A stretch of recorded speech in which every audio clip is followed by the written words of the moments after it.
objective of this campaign is that as a society, as a community, we should stand up and pledge equal half for women in our life. That's the key motto behind this campaign.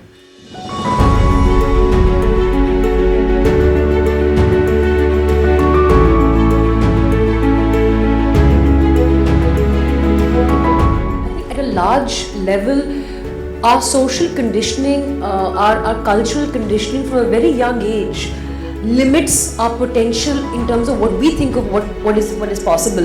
So it starts right in around class 8, 9, beta arts loge ke science loge, girl no take arts or commerce. It's the conditioning as to why would you not take science because you can't do science? No, I don't think that's correct. There was a recent study that more women are getting into secondary education and colleges, but more women are dropping out of the workforce than in the last 10 years. There's been a huge jump. So from 2005 to now, more women are leaving the workforce in India.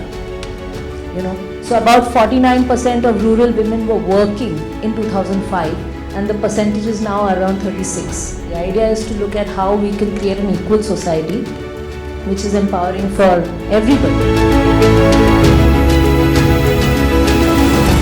I think as a very young child, I don't remember being discriminated by the other kids. I think it was more the adults and how adults looked at you and separated you. And of course, with puberty and everything, you being the white girl, when my friends and I would go to Kovalam beach or one of these hippie areas, it was always me who got asked for the drugs or hit on by the guy because I was seen as that Baywatch ladki or whatever. They have a reference of what a white girl should be like. One is I'm working for this brand, so I want to contribute towards that. But as a citizen of this country, I feel this is the best way to actually help country grow. If you work on women empowerment and if you make it happen in the right way, you may invest here, you may get foreign institution investors, everything can happen. But if this section of population is not empowered, all those things will not add the kind of dimension which this element can add.